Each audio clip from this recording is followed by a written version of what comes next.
Welcome to Well Played Podcast, a show on all things playful and joyous in education. I'm your host, MrMatera, 6th grade teacher, author, and motivational speaker.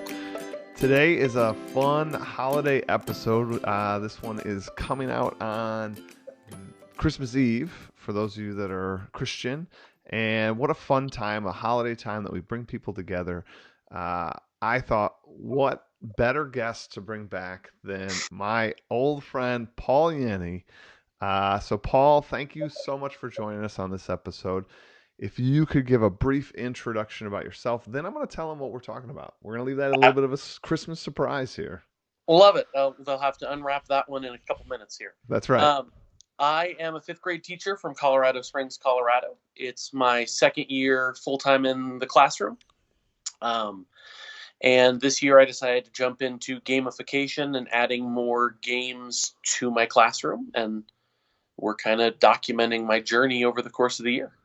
It's been so fun having me be part of your journey. So thank you for letting me tag along for this ride. It has been so fun. And I have heard from lots of people that absolutely love the Questions from Paul series. So thanks for willingness to let us all be on your journey. Absolutely. It's been so fun.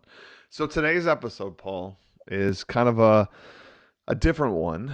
We're always talking about gamification with kids and students and gamifying your class and what you can do in school to kind of bring that joy and that passion. And obviously, I think that is so important. It's central to my work and my ethos and my beliefs.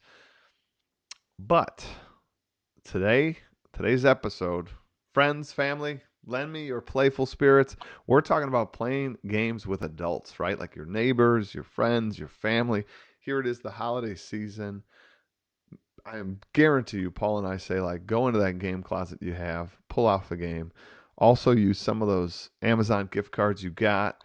Go to your local retailer, your local friendly game shop if you're lucky enough to have one of those.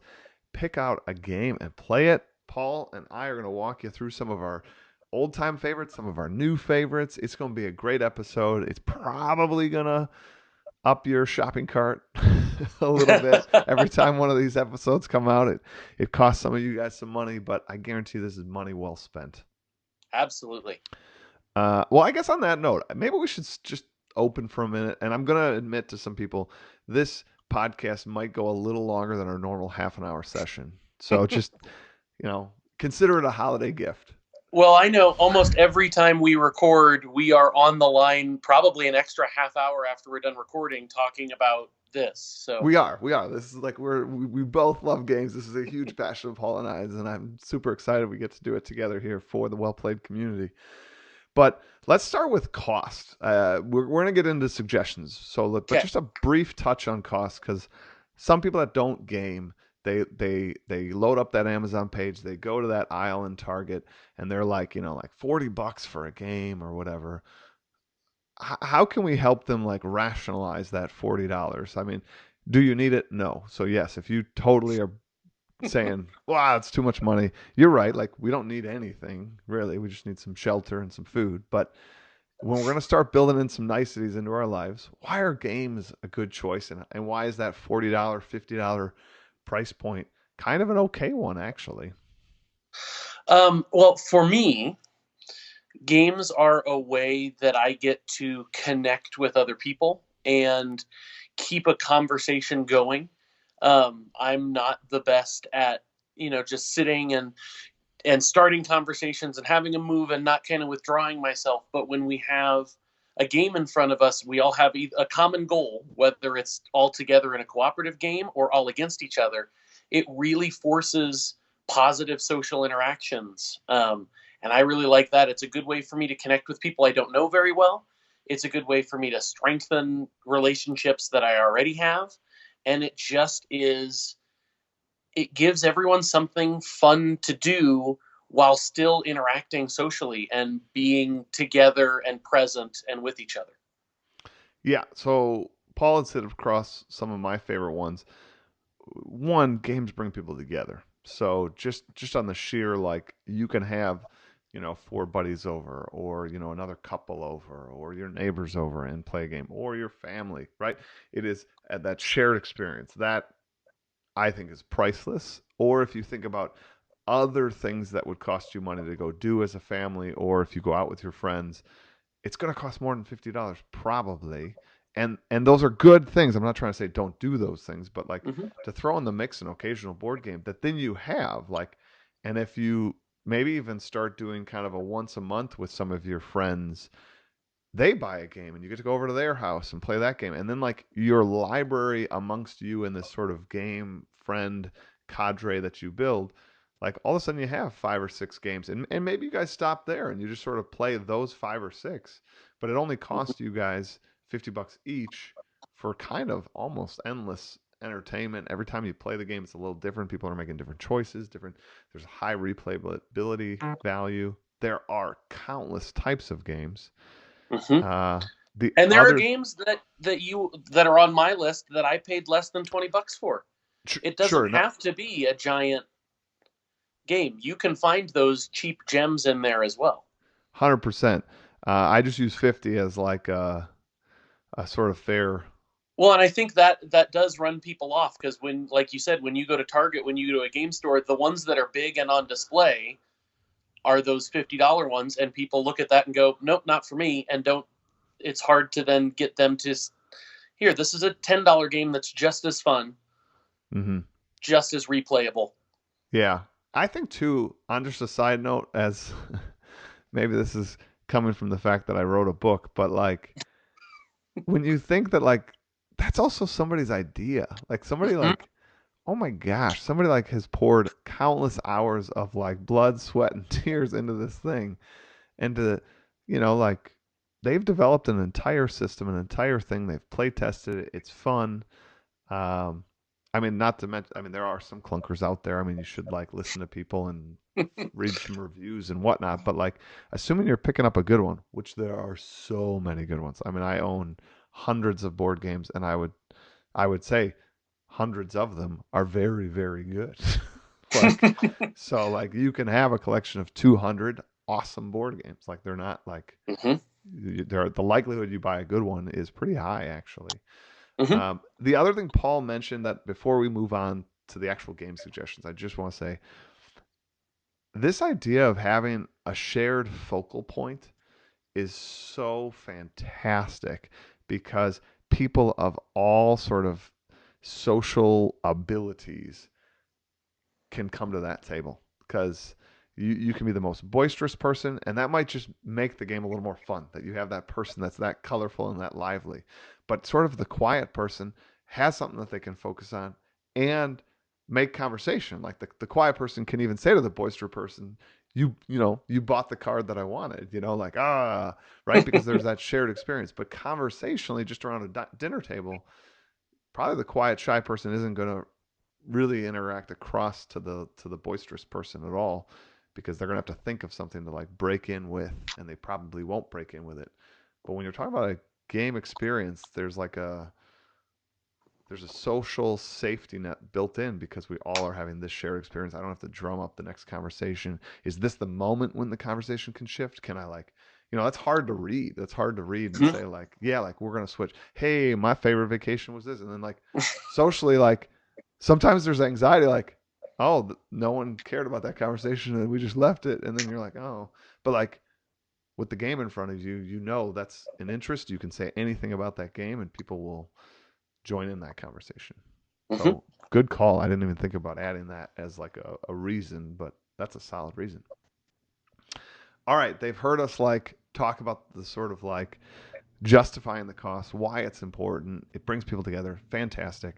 Now let's get down to like the best part, my favorite part. Like we get to talk about the games, and Yes. there's so many of them.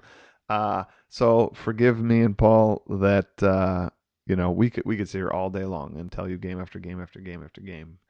Um, but what's one that you've recently discovered? So like I don't know, 2019. Here we are at the end of 2019. What's one? It doesn't have to be made in 2019, but you discovered it in Right. 2019. I lucked out in that we have me and my fiance have a connection with someone who is a big board game collector and was trying to get rid of a lot of things. So he dumped a bunch of games on us for really cheap. And one that we just played is a social deduction game called Good Critters. Ooh, I don't know that one. So Good Critters, have you ever played Cash and Guns? Oh yeah. So it's a similar kind of thing to Cash and Guns. You're a mob that's made up of little forest woodland creatures, and you each pick your woodland creature that you are, and one person is a boss, and the boss gets all the loot that you've gotten from your last heist, and they get to divide it as however they want among the other players. The other players get a chance to vote that if they like how the boss is splitting the money, they can vote to keep that boss. If they don't like how the boss is splitting the money, they can vote to move the boss to someone else, or they can vote to skim a little bit off the top if they're able to get that done quickly, or they can vote to rob another player. So there's a lot of trying to figure out who's going to vote for what. If you're the boss, it's how do you make everyone happy without losing yourself, because you can make everyone happy and not give yourself any money and then just be the boss the whole game and lose. Or how do you navigate that, keeping people happy but also keeping as much money as you can for yourself?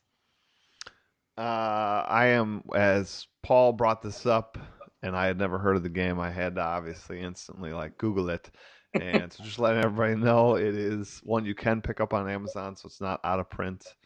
I'm sure you can pick it up at your local friendly game store as well. Retail price of 25, Amazon's 21. 19 reviews, all of them 5 stars. So it sounds like Good Critters is a good suggestion. Um, and it looks like it is. I love Cash and Guns. It is a funny game. It's a fun game. As we get more and more into the 2000s here, so now we're about to be 2020. It does seem a little like I feel a little bad pointing guns and doing all this It kind of is. stuff. It's a little, but this Yeah, one has that kind of vibe. It's actually a little bit of a deeper game in terms of gameplay, and it's woodland creatures. The theme is silly and fun, and it's a great. I don't know. There would be a time where we would be. Do we want to play Cash and Guns or Good Critters? And we would choose Cash and Guns. yeah. No, I think that was a place in history where that worked, and I don't feel necessarily super comfortable playing Cash and Guns anymore. But this seems like a really awesome, has those same thinky elements minus the pointing guns at each other. Mm-hmm. So great, great suggestion. Uh, and yeah, I love it. That's the opening salvo. That's a great one. So I'm gonna go right on your heels here. Okay. If we're talking, and not that we have to talk about this, but you said you started with a social deduction game, and social deduction is a category of games I absolutely love. And I own a boatload of social deduction games. These are games, for everybody that doesn't know, they're games where you don't know kind of what the player's interests are. Some of them you're trying to figure out who did something and this kind of stuff, but the core mechanic of social deduction is just that you don't know my interest. I got a card that might say that I want certain actions to happen, and you have to kind of deduce through my gameplay that like, oh, he's a good guy, he's a bad guy, oh, he's the banker, and he's the this, that, right? Like lots of different variations on that theme, but it's the fact that you don't know what I want. Um, One of my favorites, I'm a history teacher, so I like some of these ones that have some historical theme to it. Secret Hitler is Mm-hmm. an amazing one. And for anybody coming, and I'm loving that I'm going to suggest this right after saying Cash and Guns is a little like, I don't know if I feel comfortable doing that. I'm going to say that this one, while Hitler is a piece of this game, I got to tell you as a history teacher, it does, I think, a nice job of one showing you actually a little bit of the structure of Nazi Germany, that there's like a chancellor and a president. It kind of divides power like that. And then the point of the game here is there's the liberals and then there's these fascists. And these are the cards that we don't know who's who. So we've all got these like party agendas, and somebody out there is some Nazis, and some of them are like One of them is Hitler. Hitler doesn't know who the Nazis are. The Nazis are trying to help Hitler sort of win the game. The liberals obviously are trying to figure out who Hitler is and not let him win the game. Uh, but there's some interesting game mechanics. There's some interesting history going on because each round you sort of enact these like policies. They're generic policies, so don't feel like this is a complicated game. They're just these cards I, that have fake text I on was them. going to say it is such a simple game, which is what's beautiful about it. It is, but like you enact these policies. What I love, absolutely love as a history teacher is with each policy that gets passed on the liberals side of the board, it just helps you win the game. With each policy that gets passed on the fascist side of the board, it helps the fascists possibly win the game, but it gives the like president or the chancellor, like it'll say which one, gets a bonus by passing a law for the fascists because the fascists are like the government's getting stronger. So you get to like do an investigation. And that means I get to look at one person's card and see like, oh, no, no, no, Paul is a liberal, right? But I'm the only one that got to see that. So I could, again, still be controlling information, lying. Paul could be a fascist, but I'm the only one that got to see his card. But it's this interesting historical moment of even the good guys sometimes are tempted by the like, well, we could just pass this one policy because we're going to get this power, right? And it's like this, like, Mm-hmm. ooh, like we have to be careful, right? It's a slippery slope when you start kind of making that deal with the devil sort of thing. And I love it. And it's just a fun, rousing hoot of a game. They did a great job with production value. And Mm-hmm. anytime that happens is just another fun treat. So that would be one I would suggest. Uh, Other quick nominations that I would give in this category that I won't necessarily break down every piece of, Mm-hmm. but another one would be Mafia de Cuba. That one's really good. It comes in like a cigar box, and it's kind of awesome. There's like gems in the cigar box. There's a couple other things in the cigar box, and you kind of pass it around, and you're stealing gems from the mob boss, or you're trying to help him out, and you have to kind of deduce as it goes around, like who did what. And when it comes back to the boss, and he sees like he's missing 5 gems, figuring out who took them, why they took them. Other people are going to help you out, and says like when I got the box, there was already 2 missing. It gets passed in player order, so like if that person's telling the truth, then we know Paul stole the gems. But is he telling the truth? Maybe he's the one that stole it. Like, ugh. Another good one is Secrets. This one's a KGB CIA theme, and it's fabulous. That's a fun one. So those are some honorable mentions. Good Cop, Bad Cop, I'd mention in there too. I would Uh, put in Deception, Murder in Hong Kong as well. Um, I love that one as well. That's a good one. yes. That one's fantastic. That one's a really good party game too that you can kind of teach everybody because that one plays a high player count. Yes. Um, yeah, so good honorable mentions there. Seriously, pick up any of those if you're not comfortable with the Hitler one.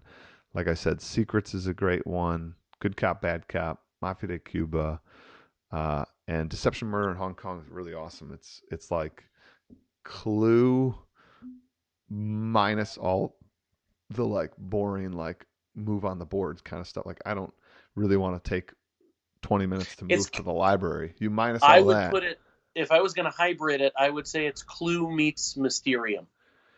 Correct. Mysterium, great game. We can talk about that. I just don't know how many people know about it. But as like as two gamers, I would say yes, 100%. That is, if those two had a child, it's this one.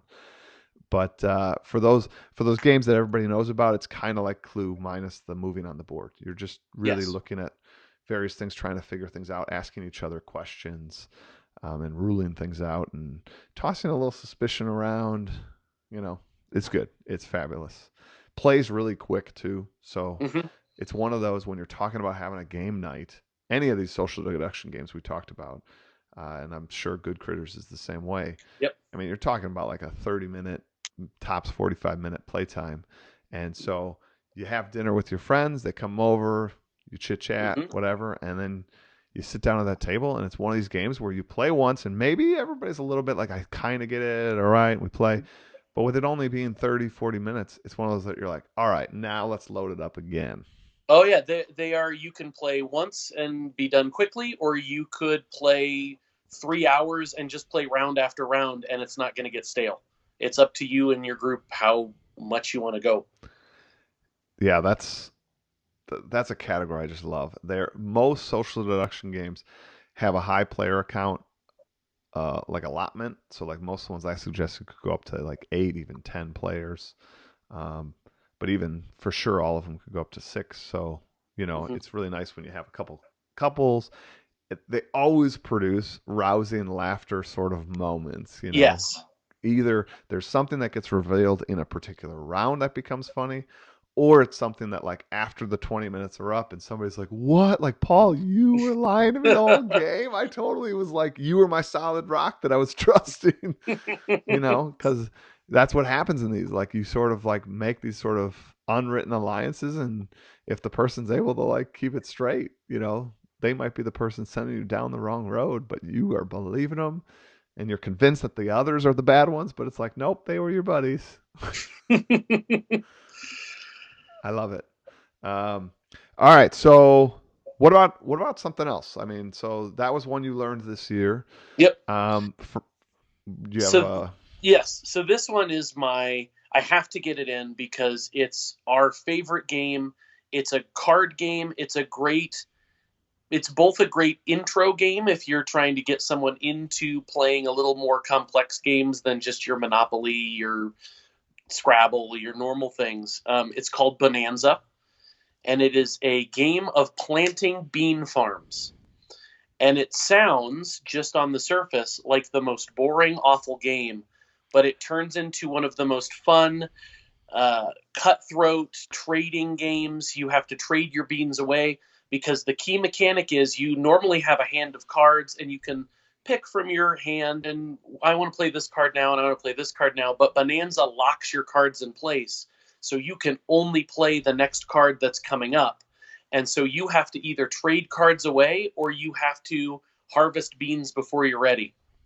And it really is a simple game to teach, but it forces some really interesting interactions between players. And it is the one that I think in our game group we end up playing the most because at the end of a game night, we'll just look around and say, let's do a round of Bonanza before we leave. It's one you just described one of my favorites. Like, you're amongst good friends, good gamers when you finish sort of the main course, like, right, like you might have played some 2 hour longer format game, and then you're kind of like, yeah, let's throw this little one on top of it all. I love when that happens. uh Bonanza is a great game for anyone that's looking for a game that works with family, works with friends, works with older adults, and even works with, I don't want to say younger. You can't be like super young and play it, but you could play this fourth grade up, third grade up, probably even third grade up. I would say you could easily play it. They might not know all the strategies, but after like their second game, they would Mm-hmm. be employing the strategies because they would see what you did. They would model after, like, oh, I get it. Like, he's really pushing hard for the chilies or the black beans or the right. Mm-hmm. The graphics are They're downright like amazing. amazing and hilarious. I absolutely love like the black eyed beans. It's like I still can picture it in my head. It's a bean in a boxing ring, and he's kind of like woozy-ish, and he's got a black eye because he just got hit. um, for the black bean, and the stink bean has like steam coming off of him. Uh, It, yes, and yeah, the cocoa bean has just 15 arms everywhere because he's moving so fast. It's yeah, I there. love it. Yes, it's a perfect little game. The thing I also like about that game, and I'm gonna parlay that into my game suggestion, is this is a game that does a cool game mechanic in which the cards get used multiple ways, right? So face value, it's a black bean card, and I can Mhm. lay that down and plant it in my field, to which you have two fields, and you can, game mechanic wise, choose to buy a third field. So that's interesting. Um, then when you flip the cards to their backside is a single gold coin. And so you have your hand of cards. Those are possible things you could plant. Those are your seeds, if you will, right? Then you put it down face up. That is your planted field of that type. And then the third sort of function is spending gold to buy that third field, and gold is your points. So when I harvest a field, it says at the bottom of each card like how much, you harvest so many of these beans and it's worth 2 gold coins. So you take your 10 of those things, flip 2 of them over to gold coins, put that into your pile, and sort of throw away the rest. But I love that multi-use card. I think that's so elegant, so well done, and I think more card games should kind of go to that. It's so clean.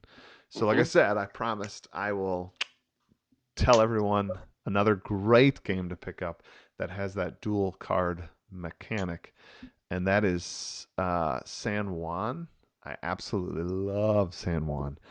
Great card game. Great 2, 3, or 4 player card game. Finishes in anywhere from 30 to 45 minutes. Plenty of meaty choices. So fun. The storyline here is you're building the sort of early American colonies in San Juan. Or I shouldn't say American, Spanish colonies in San Juan.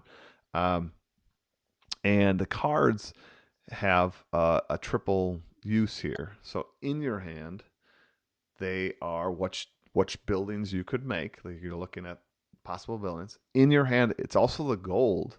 So let's say to build this building, it says in the corner, it costs 4 to build this.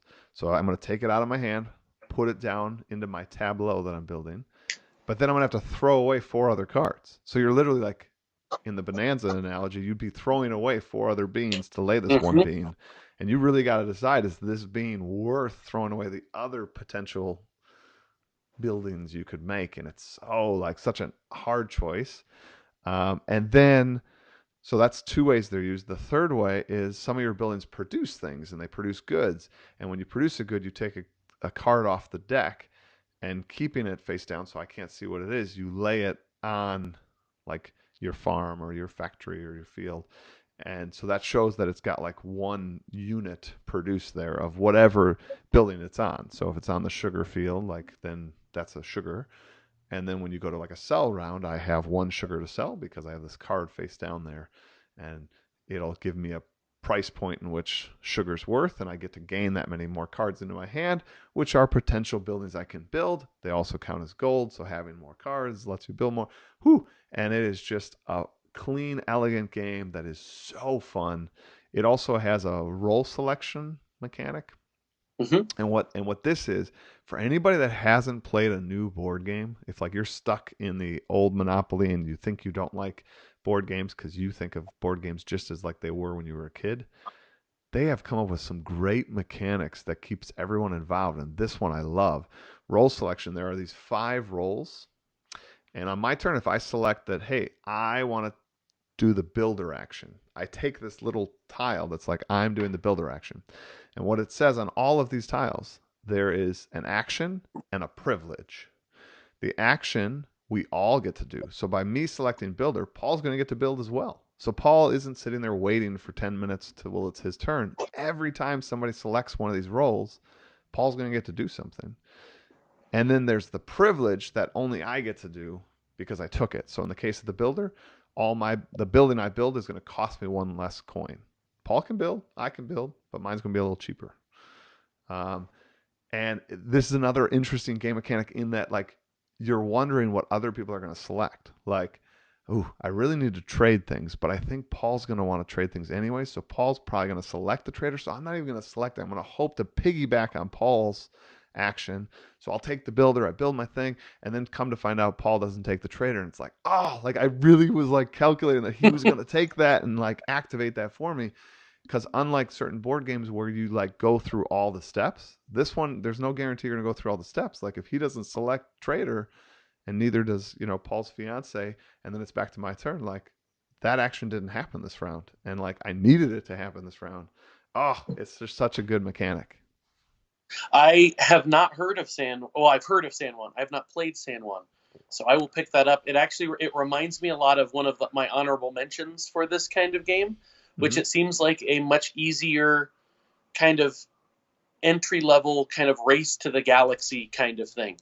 Race to the Galaxy being a similar game where you have you have actions with privileges, and you play your card, and if you play it, everyone gets to do it, and you get to do that. It's got a lot of it's kind of an engine building thing where you start building these 100%. really big things that every round you then get to do 10 or 15 things. So where San Juan sounds like something that I could just do in a half hour instead of an hour and a half. San Juan is like Race for the Galaxy for everyone, and Love yet it. equally fun for the gamer. It's not like, oh, I'm Yes. playing the like super neutered version because my friends don't know how to play this. Race for the Galaxy, for anybody that is out there thinking about picking up these games, it is an amazing game, but that one is an investment in terms of like learning curve. There's a Yes. there's like almost no text on the cards, so it's all about like learning a ton of iconography.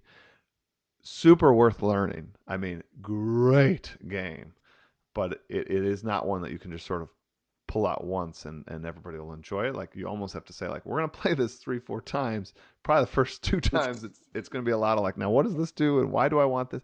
But by that third time you play it, that fourth time you play it, you're like, this is an amazing engine. So I want to jump in real quick because you said that because we're talking about some barriers to entry and stuff. Mm-hmm. I know rules can be a big barrier to entry, and people may not know that there are so many great rule tutorials on YouTube. If you pick up a game and you look at the rule book and go, I don't even know where to start. If you type that board game rule that game board game rules into YouTube, so many great resources that will teach you the game, and you don't have to reread the same passage 10 times to go, I don't know. Yeah. I would suggest to like actually have put the game out in front of you. Like, Mm-hmm. oh, another successful tip.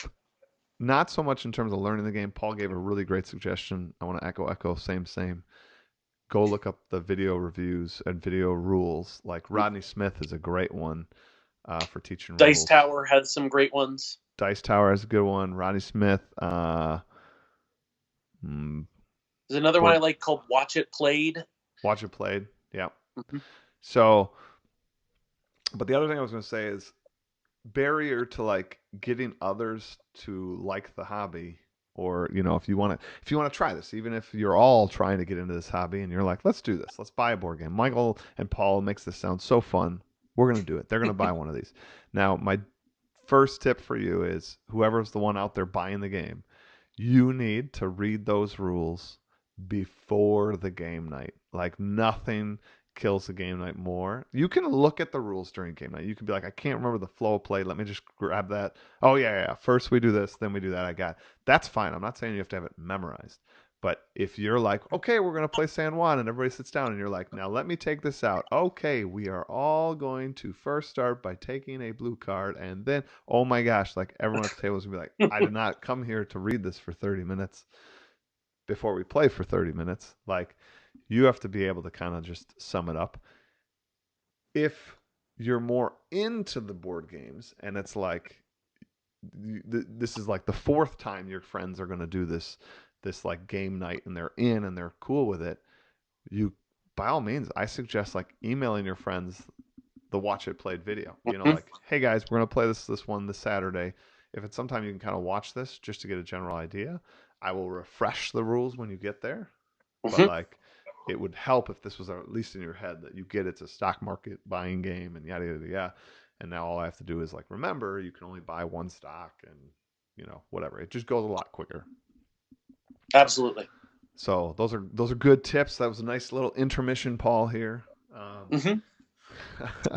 So as I said, this episode's going to be a little longer. So Paul, I have a suggestion I want to make. Huge category that just burst on the scene probably in 2018, 2019, continued to see these games come out, are a category called roll and write. And I Yes. love me my roll and write games. I have several of them on my list. Yes. So let's take a look at that before we get in there, because just to kind of define the theme, because all of these are going to just work more or less the same way with some rule tweaks to fit that game. Roll and write is basically an upgraded thematic Yahtzee. So, you are rolling some dice to hope to achieve certain results, but instead of just having it be numbered patterns, like I got four or fives, check, and I got like four of this, they try to like make a little more meaning wrapped around it. And some have produced some. I shouldn't even say that. There are some that are just mathematical. They're all sorts of flavors, but they've Hmm. sort of come up with some interesting ways to use the dice to make it a little more fun. Uh, and so I'm curious, what's the roll and write you're going to suggest? If you Okay, had to pick so if you had to pick one, if there was like these people are going to pick up Paul's roll and write suggestion, it is you can it's give me not a honorable roll and mention. write. Talk to So me. before I get to that, I want to say Quicks is a perfect intro roll and write game that is a roll and write. Truth. Uh, but my favorite is actually a card flip and write, and it is called Welcome to Your Perfect Neighborhood. I love Welcome to. And it takes all the essentials of a roll and write, which is there's some common cards in the middle that everyone is using to mark their page.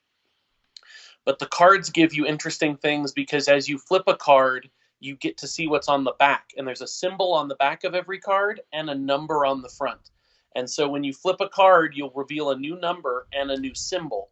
And then you have to use that number on the paper that you're given, and the paper you're given has different uses for each of the symbols. So there's a symbol where you can draw a fence in between two of your houses in your neighborhood, or there's a symbol that lets you double a house number. So if you have to do house numbers chronologically, so small numbers to big numbers.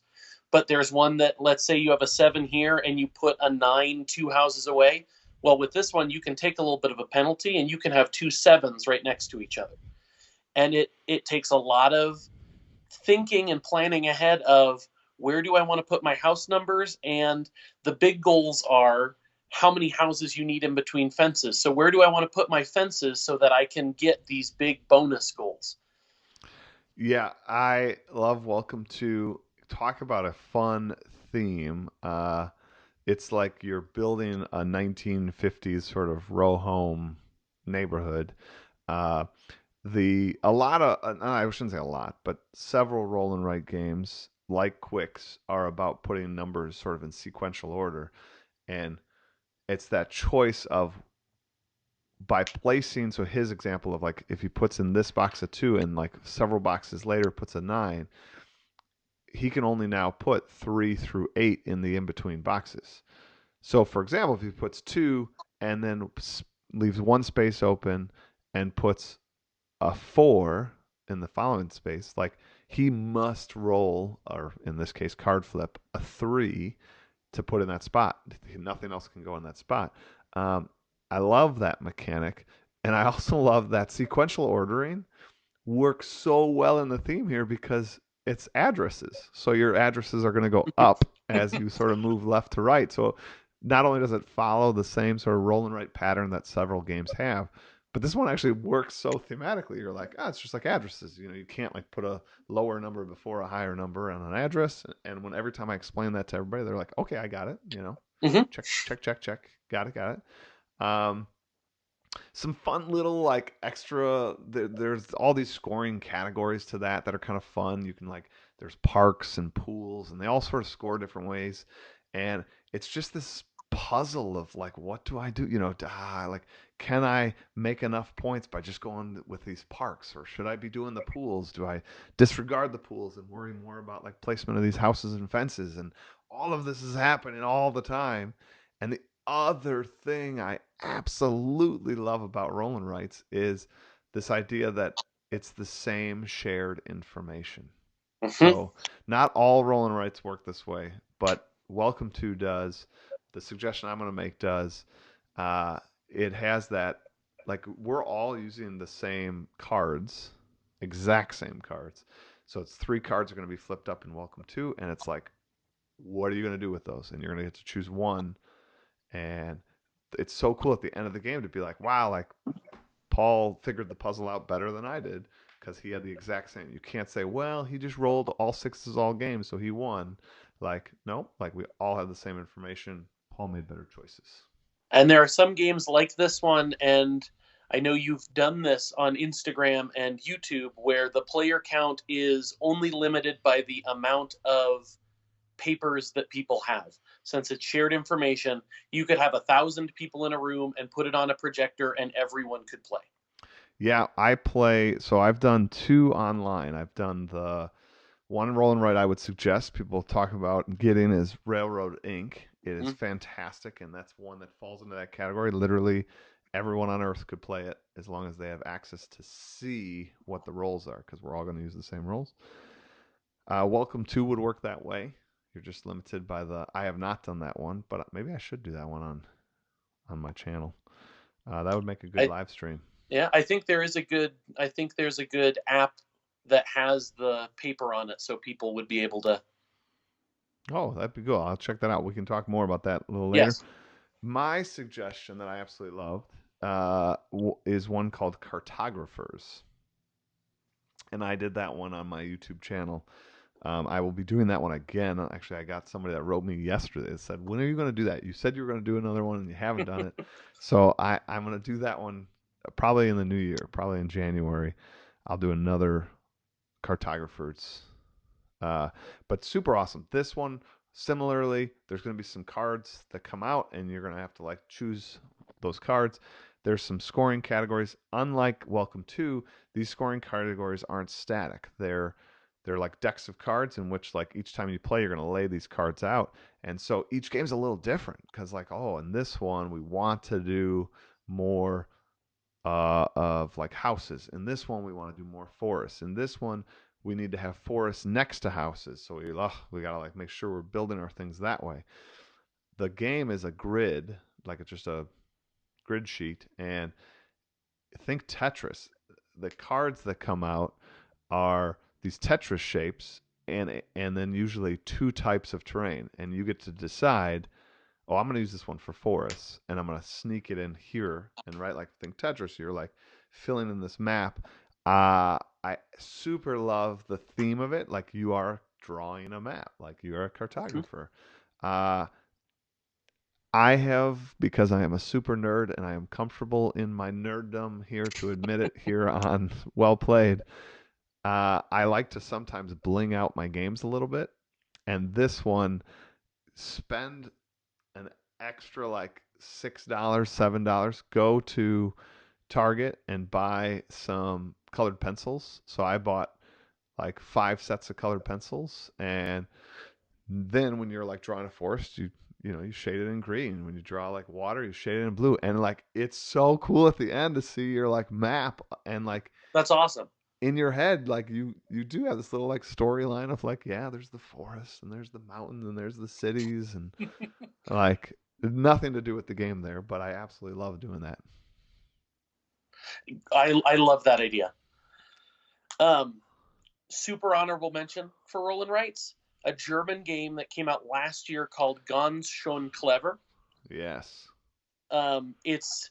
It's similar to a Quicks, it's similar to a Yahtzee, but you have different colored dice, and each colored dice you are trying to do something different with. So one set of dice you were trying to do like we were talking about, where it's you have to go sequentially 1, 2, 3, 4, 5, 6. One set of dice you just want the biggest roll you have.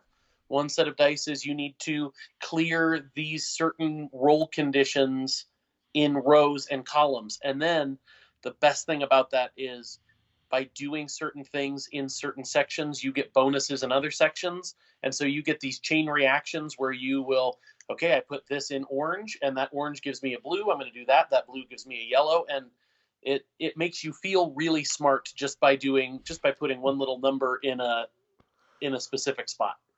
I love it. It is. It's all about that cascade effect in that game when like one triggers another, which triggers another, which triggers another, and you're like, oh my gosh, I am so clever.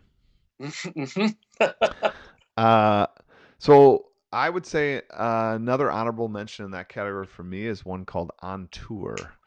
I will be doing a online play of that as well. Maybe I'll do that one first because it'll be like something different. Um, that's a great one. You're a band traveling across the United States in like your van. You're not like a huge hit yet, you know. So like you're just in your little VW van, and the point here is cards come out and they're sections of the United States. Sometimes it says the North, sometimes it says the South, sometimes it says the West, Central, East, right? These are all the breakups of that. And then you roll these two dice and you use the two dice together both ways. So what I mean by that is, let's say I rolled a 3 and a 6. You're going to have to place the number 36 down and the number 63 down. And then there's this map of this United States with all these like circles where you're going to write that number down. But you can only place in the regions that are available to you this time, and there's going to be 3 regions. So like maybe anywhere in the north. So that could be the western part of the north, the central part of the north, or the eastern part of the north.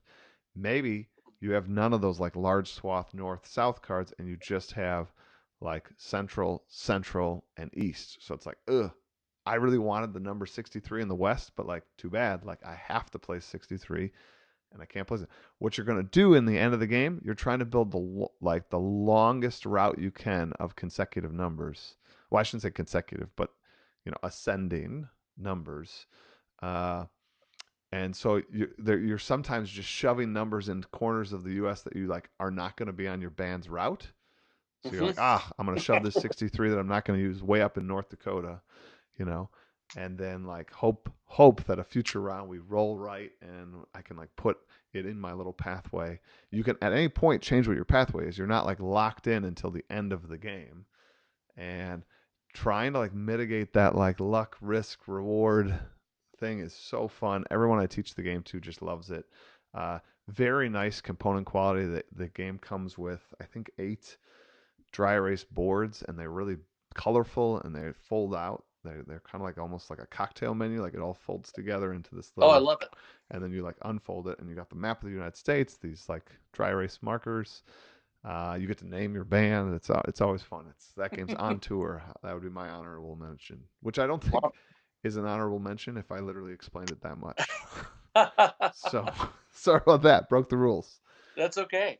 Uh, Another category that I'm going to toss out there that we could kind of explore is uh, dexterity games. Do you Hmm. have any dexterity games in your I collection? do.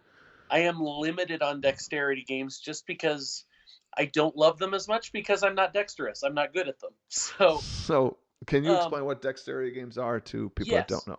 So, dexterity games are games where you have to accomplish something in front of you that requires you to make precise movements, or a lot of times it'll be stacking things or moving things around the table. So it's not necessarily brain based skill like a chess game.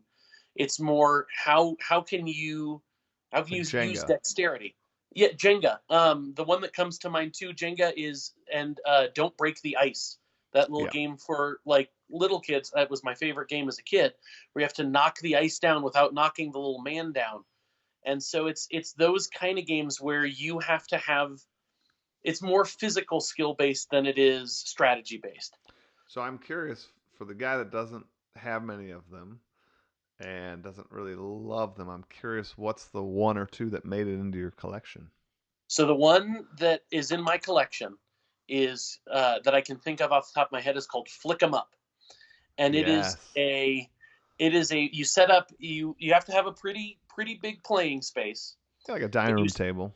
dining room table, but you set up on the table, it comes with these little cardboard cutouts. You set up this little old western town, It looks and so then cool. It's like a it's Western movie. Like, it's amazing.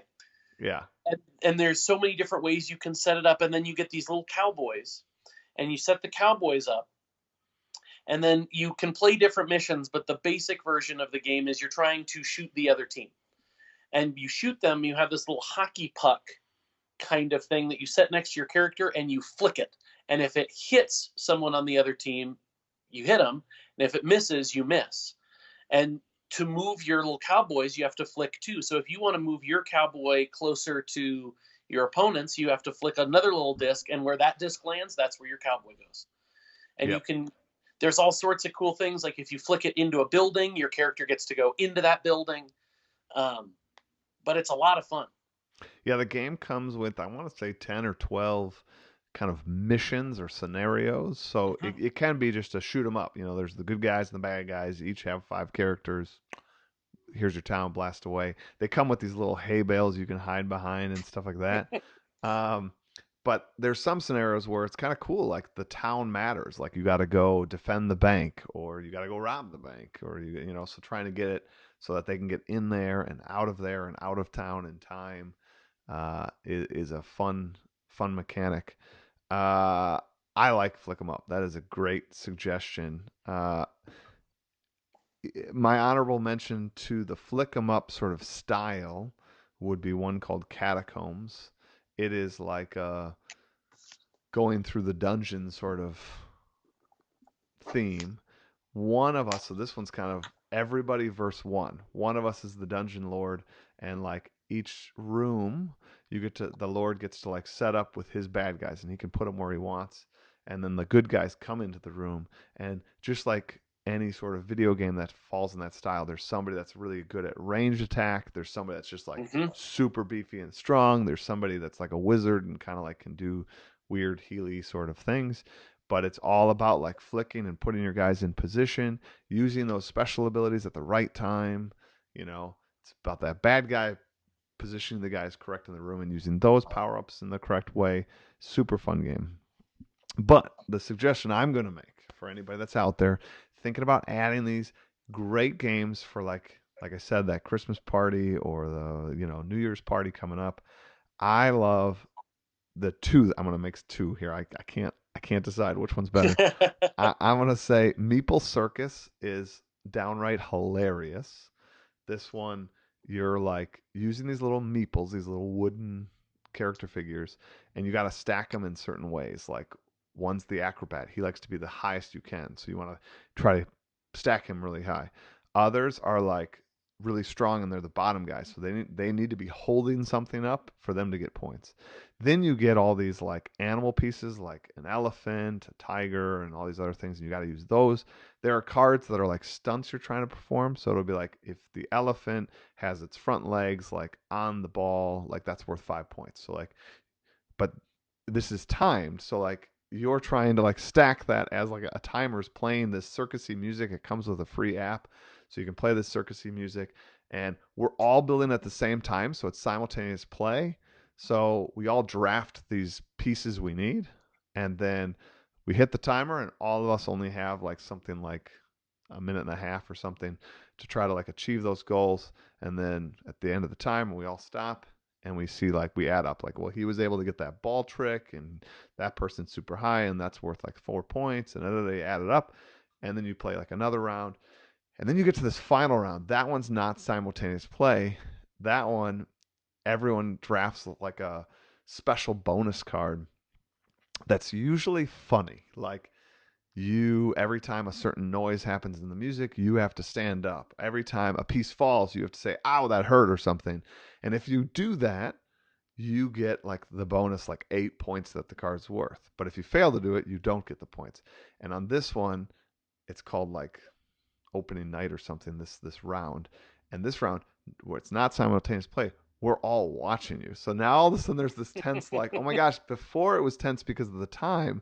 Now it's tense because like you are performing. And it is, I don't know, it fits the theme, and I absolutely love it. That's super fun. So I would suggest Meeple Circus. The other one, I guess I will honorable mention this one. I won't talk too much about it.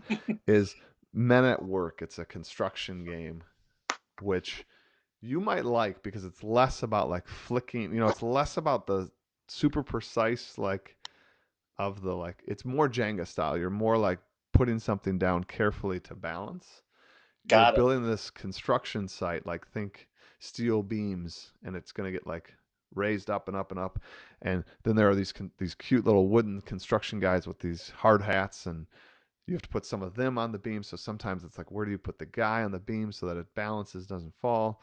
Some of the guys have to hold certain equipment, so you have to place a guy, and then on him you have to like place like a brick on him that's also balancing on other things. And super fun. If it like falls over, the game's not over. We all have these safety certificates, and if you make it fall over, you lose a safety certificate. The next player, I love this mechanic. The next player doesn't just like go about their next turn. They have to clean up the site before their turn starts. And so if like they have to remove any piece that's touching the ground, and if they cause it to fall, cleaning up your mess, that's their problem. They lose a safety certificate. But if they were to successfully clean it up, they then would take their natural turn. Um, Super fun. My daughter, this is probably one of her favorite games, and it's not really built for kids, but that really shows me how like awesome it is. Yeah. The production value is great. She thinks like the guys look super cute. Um, I love the title's Men at Work, but right on the cover, there's a female right there. And the female plays a predominant role in the game. About like turn 5 in the game or something, you flip this card that's her, and she's actually the boss.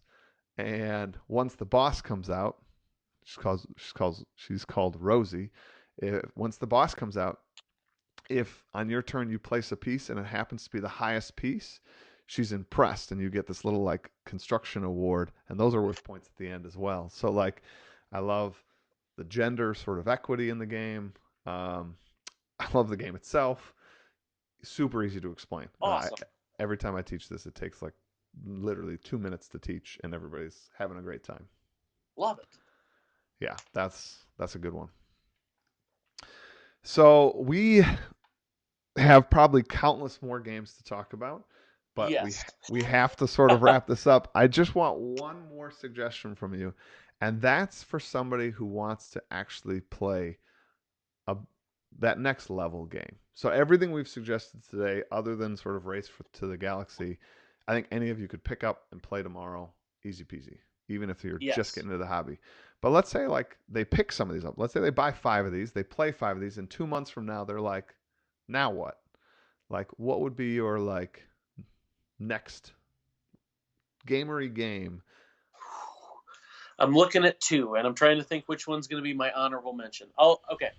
So the one I would say, the one that my fiance and I have the most fun playing, works well 2, goes up to 5, is Terraforming Mars.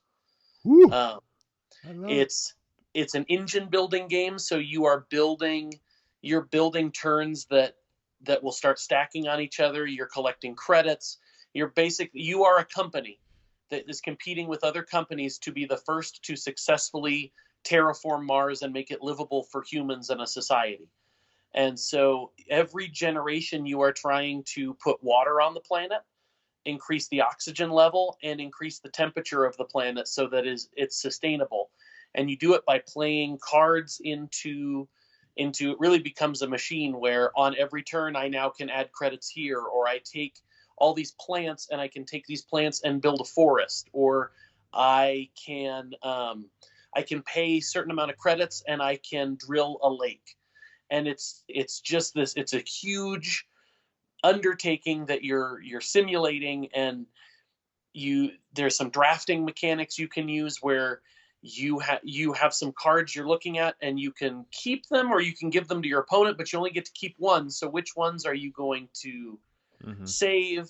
What are you going to save for later? So there are cards you can't use till the end of the game because you can't use this until the oxygen level's a certain amount. Well, do I keep this card because I got it in my first hand and it's an amazing card, or do I get rid of it because I don't want to pay for it? It's this really cool big game. That's awesome. What's your honorable mention? My honorable mention is Twilight Struggle, which is a dueling game about the Cold War. So it's a 2-player game. I will say this, though. It is the only game in my collection that there is a digital version, a computer game version available where I like the digital version a little bit better. I have the app. It's good. What I like about the Mm-hmm. app is obviously you can play it without somebody. Like there's an AI, and Mm-hmm. um, that's nice. Twilight Struggle is a game thematic wise is amazing. Like as a history teacher, hats off to that game design because there are these events that come out that are all true events that happen in history and push the game in a correct sort of way. It's awesome. The downside to that is that's another one kind of like Race Through the Galaxy. You have to play a couple times because if Mm-hmm. you're not familiar with those events, I'm thinking about I played with a friend of mine, and he just like built up Israel like as a like base of operation for him, and then I played the Arab-Israeli war, which automatically meant like remove your enemy's points and just automatically put yours. But he had like spent he could have literally picked any place next to it to make his base of operation because he put like 10 pieces there or something. And then I play one card, remove his 10 pieces and put my two, which in the game, removing a piece is hard to do. So like I shouldn't have been able to do it that easy, but he didn't know that card existed, nor did I when we first played. And that's one of the great things about the app is you can play a bunch of times, get yourself caught up, read through all the cards, play against a computer. Yeah, That's great, really great nice. game. Good suggestion. Terraforming Mars, another good suggestion. This is super hard for me because I love. I mean, like now we're getting into. I like the games we've suggested so far, but like now you're getting into my like hobby, like where I super duper love these. These are nice little puzzles. My favorite games tend to be like 90 minutes to 2 hours. Probably at 90 minutes my favorite, but 2 hours Hmm. is also really good. It's long enough that you can really think through a fun puzzle and put and see that sort of play out.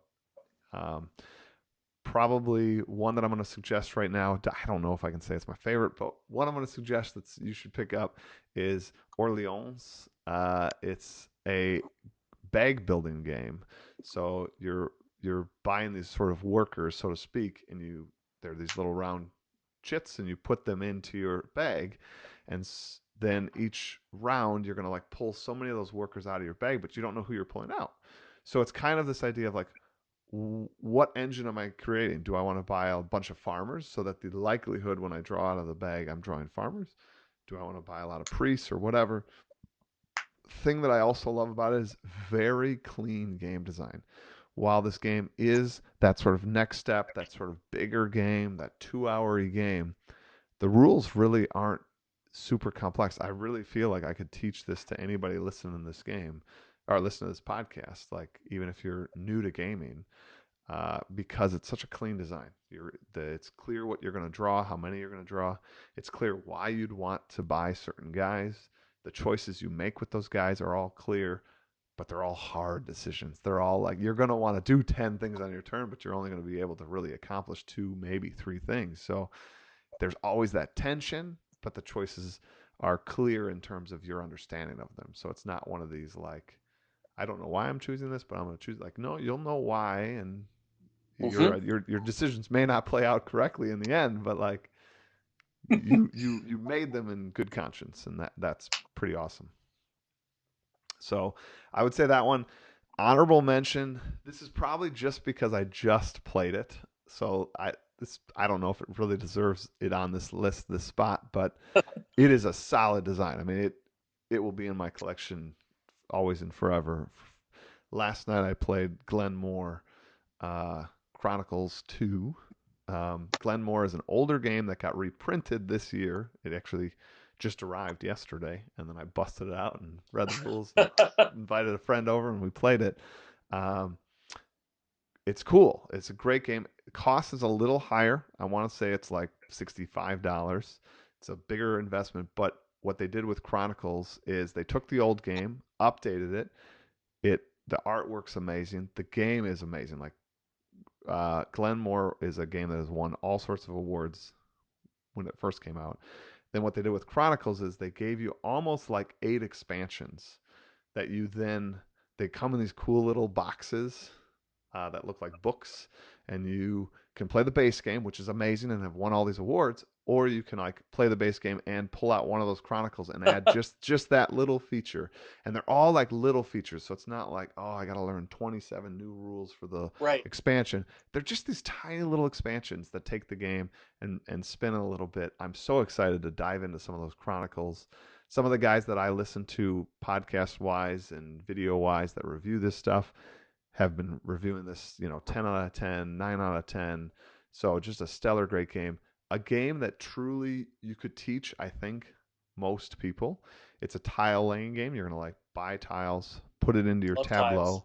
You're going to put it in your Tableau, but it's a little bit of the engine building I know you also like, Paul. So Mhm. you're not just making a pretty picture, like you're snapping these tiles in, and then what happens is it activates the tile you just bought and all the tiles that that tile touches. So when you like have this, like last night I had this engine that was like built around trading. So one of my tiles could let me trade in resources for points. But the only way I can get that trade in resources for points to turn on is place another tile around it. So I buy a tile, put it around there, and trade in a bunch of stuff. Cool. But then I was like, shoot, I just traded in all my like animals. Now I need more animals. Well, the only way to get more animals, I had my animals off to like another area of my like city. Well, then I have to buy a tile and place it next to those to like turn on those tiles and reproduce my animals to then like turn on this other one. But what hit me, that was the first time playing it. Oh, I so should have designed my city differently so those could like co-activate. So I could like make two animals and then sell two animals at the same turn. But I didn't think that through when I was placing. So that was like, I don't know, there's just interesting placement choices, interesting engine building choices, interesting scoring mechanic, Paul, is so genius. There are four scoring categories. I love this. I've never seen this in a game, and I've played tons of games. You can in each of these categories, you compare yourself to the person that has the lowest in that category, and you score the difference. Oh, I love that. So like I have 5 whiskey barrels, you have one, I score 4 points. So in the next round, you might want to get more whiskey barrels so that like that narrows that gap and I don't score as much. Or you might just disregard it because you're going to spend your whole second round to just stop me from earning points and you're Hmm. not really going to earn them, right? Because if you get up to like 3 whiskey barrels and I stay at 4, you don't score anything for that. I just score one. Like, Yeah, so that's fascinating. It is just a great game. Looks beautiful, super fun. And love that it. Sounds plays like my in kind of thing. 90 minutes. Great game. Little on the expensive side, but when you think about what you're getting too, like that replayability plays 2 to 5 players or 2 to 4 players, sorry, and super fun. That So, one last tip for people who are, because you mentioned price again. If you are lucky enough to live in a big enough city where you have game stores, there are a lot of game stores that will rent games as well, so you can try them before you buy them. So I have one just down the street that if they have a game that I want, they will allow you to rent it. And then you don't have to plunk down the $50. You can play it once and go, oh, I would play this again. Or no, I think I'm good that's a with great that. suggestion. I also know a lot of them. If they don't rent them, I know a lot of them will let you play them in the store. Like there's like a Yes. library of already opened games. Come on in and play. Some of them charge you like a table fee, but still it's like $5 to like play any of their games. Invite your friends, like that's easy peasy. And always too, I gotta say, as much as we are an online world, and I will admit I order a ton of games online. I'm not gonna say I don't. I also do want to try to support my local friendly game store, and so I go in there and I buy games from them. I have a friend who owns a game store. I talk to them and buy them. They're such wonderful people. They take their time with Mm-hmm. you like anything, like that's why you want to try to support local. Yes, the cost will be higher than Amazon, so this is not a cost proposition. Don't sit there and try to like game the system and find out which one's the cheapest. Like probably they're going to be more expensive, but like you're building a relationship and you want that relationship to exist and you want that business to exist. Absolutely. So, Paul, thank you so much, and for the doing this like holiday special with us. Absolutely. Like Thank a you. mega episode. This will be helpful for everyone. Even if it's not the holidays, I don't know when you guys are catching this episode, but these are all great game suggestions. If you picked up all of these, your game library is instantly amazing. Absolutely. uh, Everybody, have a great holidays. Have a great day. Have a great weekend. Have a great day, week, whatever it is. Enjoy your time with friends and family and your neighbors playing these games. I truly hope you pick some up. If you do, give us a shout out on Instagram, Twitter, whatever, Facebook. Also, join the YouTube community I have over there. Post some comments on there. We'd love it. Thank you so much and have a great, great day.